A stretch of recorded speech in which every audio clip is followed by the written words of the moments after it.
Pero dentro del contexto de la pandemia, hemos conversado en varias oportunidades con Rayi Burhom Espinosa, él es ingeniero de software geoespacial, pero que nos ha estado dando muchas luces sobre qué es lo que ha estado ocurriendo, ¿no? No solamente una investigación desde el punto de vista científico, escribió este artículo, ¿no? El martillo y el huayno, que todos en su momento hemos comentado, pero hoy nos vamos a enfocar en cuál es el problema fundamental cuando estamos por cumplir los 100 días de esta declaratoria de emergencia, donde todavía en realidad no vemos una luz clara. ¿Dónde están las trabas? ¿Dónde están los obstáculos?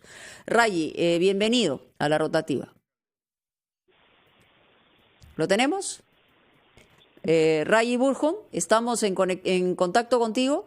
¿Me escuchas? Sí, hola. Hola, ¿cómo estás? Lo que pasa es que pensé que estábamos por Skype. ¿No estamos por Skype? Estamos por audio. Bueno, a ver, la semana que ha terminado, en una mirada que tú hiciste respecto precisamente a cómo venía la cosa, se habló de que, y eso lo ha dicho desde el gobierno, que había una tendencia hacia la baja. Sin embargo, el error que habías hecho notar era el seguimiento de contactos, que en inglés se llama contact tracing. Eso no hemos hecho nosotros en el Perú, ¿no? Correcto. Lo que ha sucedido es de que, si miramos un poquito de cómo ha estado funcionando la estrategia en el extranjero, digamos que hay dos pilares, ¿no? Uno tiene que ver con la estrategia de test y el otro pilar tiene que ver con la estrategia de contact tracing, el seguimiento de contactos, ¿no? Entonces, ha habido una confusión, creo. A veces cuando hablamos del seguimiento de contactos, la gente se refiere al equipo de respuesta rápida, ¿no? Que cumplen otra función. Tenemos 1,000 personas que hacen equipo de respuesta rápida, pero no tenemos ninguna personas que se están dedicando a la parte de contact tracing, que creo que estamos cometiendo el error, ¿no? Creo ahí te están llamando por el Skype y para poder mirarnos es mucho más fácil la posibilidad que podamos tener para conversar, Rayi. A ver si contactamos a través del Skype, porque solamente escucho el audio. A ver si esto es posible. Ahora, los confundidos también están a nivel oficial, porque cuando se le ha preguntado a la autoridad sobre este seguimiento de contactos, que tiene que ver con un seguimiento de, digamos, quiénes o cómo y en qué radio se han contagiado, la autoridad contesta que sí lo están haciendo. Entonces, allá hay una confusión hasta de base, ¿no? Sí, bueno, no puedo decir exactamente qué es lo que está pasando ahí. Claro, pero digamos, podemos ensayar una respuesta. O sea, ¿por qué cuando se le pregunta una cosa te responden que sí lo están haciendo y finalmente no se está haciendo? Claro, la manera más fácil de decir es, a ver, si tú conoces a alguna persona que ha tenido COVID, ¿no? Pregúntale si es que han llamado a las personas con las que tú has tenido interacción, ¿no? Si esa persona tiene interacción, a esos contactos, y si a esos contactos también le han hecho seguimiento, les han hecho test. Y digamos que no me sorprendería para nada si la respuesta siempre va a ser negativa. No. Claro.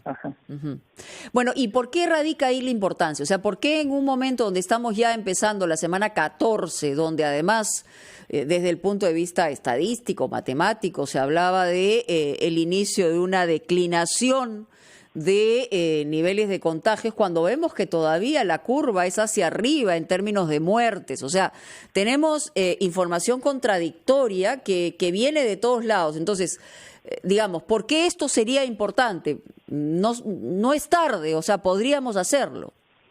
Sí, correcto. O sea, lo que sucede es que, a ver, cuando hablamos un poquito del valor de R, ¿no? Significa en promedio a cuántas personas una persona infectada va a contagiar. Exacto. Ese valor ha ido bajando. Sí ha ido bajando. Entonces, el problema es cuando está encima de 1, que ha sido el caso en la mayor parte del tiempo, y en Lima baja y ha estado como oscilando, subiendo y bajando de ese valor.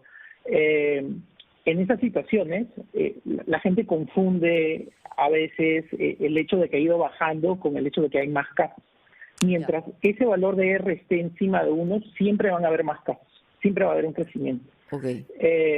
La estrategia del seguimiento de contactos se trata, digamos que a ti te da COVID y tú has estado interactuando con otras personas. Esas otras personas van a ir a contagiar a otras personas más.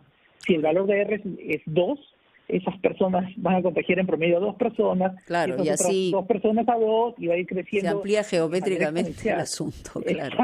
Exacto, ¿no? Entonces, lo que uno quiere hacer con el seguimiento de contactos es encontrar a esas personas y ponerlos en cuarentena. Cercarlo.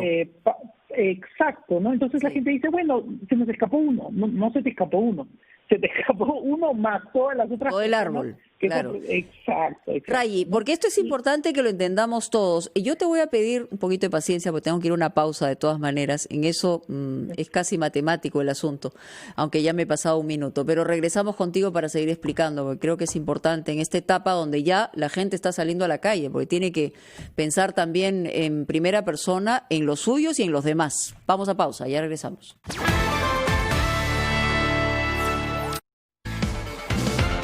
Muy bien, estamos de regreso con Rayi Burjum Espinosa y de acuerdo a las estrategias que se han venido siguiendo en las semanas que nos anteceden, estamos señalando que esta es la semana número 14. Algunos comenzaban a señalar que era la semana en la que comenzaban a declinar algunos resultados. Hemos hablado de hemos aprendido varias cosas, la letra R, que es el número de reproducción de contagios, etcétera, etcétera. Se dice que en Lima ya estaría un poquito menos de 1, pero hay alguna región del país donde todavía está por encima de 1, entonces es absolutamente desigual. Y el gobierno puso mucho énfasis en que había que aumentar el número de test, evaluaciones, pruebas, ¿no? Rápidas y en el caso también de moleculares, pero en el caso del seguimiento de contagios, ahí, digamos, es donde nos ha faltado el convencimiento, por lo menos en el Ministerio de Salud. Esto no ha cambiado mucho. ¿Cuánta gente se requeriría y cuáles son los estándares mundiales que hay sobre este seguimiento que debe haber o que debería haber en esta parte, digamos, de la pandemia, ¿no? Sí, a ver, normalmente lo que se habla en el extranjero es entre 1 a 5 personas por cada 20.000 personas en la población, ¿no? En el lower bound, en la parte más abajo, es 1, ¿no? Pero obviamente si tienes 4 o 5 es mucho mejor. Entonces, claro, para Perú esto significaría entre 1.500 personas, por lo menos, ¿no? Haciendo el seguimiento, el rastreo de contactos. Y teniendo en cuenta que Lima, digamos, tiene 2/3 de la población, es decir, donde se concentra, por ende, la mayor cantidad de contagios que se han dado. Ahora, este nivel de reproducción puede variar en cualquier momento, ¿no? O sea, hacia arriba o hacia abajo, en términos de qué cosa pase. Entonces, ¿cuál sería tu recomendación central a partir de esta semana 14? Porque de aquí hasta que haya una vacuna, la gente está pensando que va a haber muy pronto una vacuna. No necesariamente. Los científicos dicen que eso demora y demora mucho. Tú como científico también lo sabes bien, ¿no? Claro, o sea, la idea de que esto ya acabó, que la vacuna va a llegar en los siguientes 3 meses, 4 meses, 6 meses, es un deseo que una realidad, ¿no? Lo que tenemos que hacer es simplemente mantener el contacto, reducir el contacto, ¿no? Uh-huh. Si uno puede evitar tener esas interacciones con otras personas, no hay que hacerlo, ¿no? Lo natural que va a pasar ahora, así como vamos reabriendo la economía, es que ese valor de R va a subir, ¿no? Entonces, normalmente lo que se pide del gobierno es de poner ciertas reglas para hacer ese baile, ¿no? Ese guayno del que hablaba yo hace unos meses, ¿no? Que básicamente es restringir en algunas cosas y soltar en otras cosas y hacerlo focalizado en diferentes áreas, ¿no? Para mantener ese valor de R debajo de 1. Entonces en Lima ya está debajo de 1, ¿no? Está oscilando bastante en la última semana, ¿no? Pero sí, la verdad es que está debajo de 1. La realidad es que va a subir. va a subir o sea, en el momento de eso no hay duda, o sea, va a subir porque la gente va a salir a la calle y va a tomar los medios de transporte, se va a acercar, no solamente va a estar concentrado en estos núcleos que parecen muchos, pero en realidad todavía eran pequeños mientras estábamos en casa, como estamos hablando que los mercados, como estamos hablando los ambulantes que salen a la calle, pero ahorita donde hay tanta transitabilidad como es Lima, va a haber un problema de que va a incrementarse. ¿Y eso lo podemos llamar un nuevo brote o es parte de lo que sigue? Sí, yo no lo llamaría un nuevo brote porque es el mismo brote que hemos tenido. Yeah. Entonces no ese valor de R no ha estado debajo de 1 por mucho tiempo, entonces no lo llamaría eso. Lo que sí podemos ver es que en diferentes países lo que está pasando, de nuevo, se trata de aprender de eso, ¿no? Y hay brotes que están saliendo en varios países donde pasa algo, hay un evento grande y de repente 1,000 personas se infectan y en esos países cuando se está haciendo el seguimiento de contactos, aún así los casos pueden subir, imagínate en el caso de nosotros, ¿no? Uh-huh. Bueno, entonces lo que hacemos es obviamente una recomendación con la mejor intención a nivel gubernamental. A veces entienden una crítica o el señalamiento de un error como algo que predispone, pero en realidad lo que nosotros necesitamos ahorita es encargar una especie de ejército que logre la identificación y los contactos de las personas que han sido contagiadas. ¿Por qué es tan difícil acá, crees, Rayi, después de haber estudiado y evaluado todo este tema, el hecho de hacer cercos comunitarios, cercos epidemiológicos? ¿Por qué es tan complicado? No, depende mucho de la zona, ¿no? O sea, en zonas como Lima, donde el transporte de un área a otra área es fácil, es mucho más complicado que en otras zonas fuera de Lima, ¿no? Donde es más difícil moverte de un lado a otro lado, ¿no? Entonces, digamos, el simple hecho de proponer dividir exactamente por distritos a veces es un poco más complicado, ¿no? A veces lo que tenemos que pensar es en estar sectorizando, ¿no? En grupos de distritos y mirar muy bien la parte del sistema de transporte, porque eso va a ser necesario. Pienso que igual, ¿no? En otras regiones todavía se puede hacer, ¿no? En Lima, cada día que pasa y no hacemos procesos de seguimiento de contactos o valores suben, vamos a tener que buscar unas estrategias. En cierto momento hasta es posible tener que hacer unas cuarentenas un poco más fuertes. O sea, tú no descartas el hecho de hacer determinadas cuarentenas, incluso con la rigidez que hemos tenido inicialmente, ¿no? El problema es que ahora tenemos un sector informal que no puede, y el sector formal también, ¿no? Cada vez que hacemos unas cuarentenas estamos haciendo daño en la parte económica, ¿no? Entonces, no es, digamos, razonable decir tener una cuarentena eterna. Esa idea no es razonable. Sí. Pero al mismo tiempo tenemos que pensar de que si esos valores de R van a subir hasta, imagínate que llega a 2 o 3, a 2.4, qué sé yo.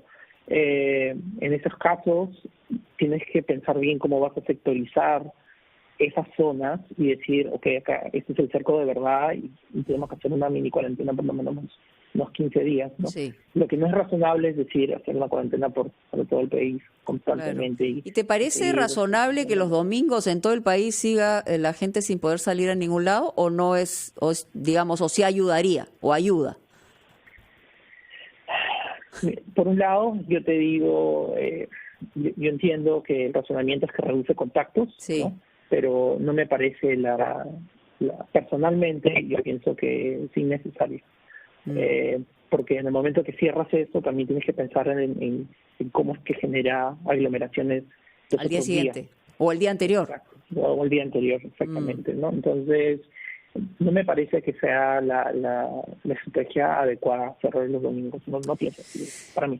Siempre es muy interesante, Rayi. Muchísimas gracias por darnos estos minutos y ojalá, que se enmienden los errores y que finalmente lo que todos queremos es tener una convivencia razonable dentro de una situación que nos agrede a todos, pero especialmente al Perú, en términos, digamos, de efecto económico y de no haber logrado ningún pico, sino que seguimos como las olas de nuestro mar, subiendo y bajando, necesitamos tener otra salida. Muchísimas gracias. Hasta cualquier momento. Vamos a una pausa, titulares y regresamos.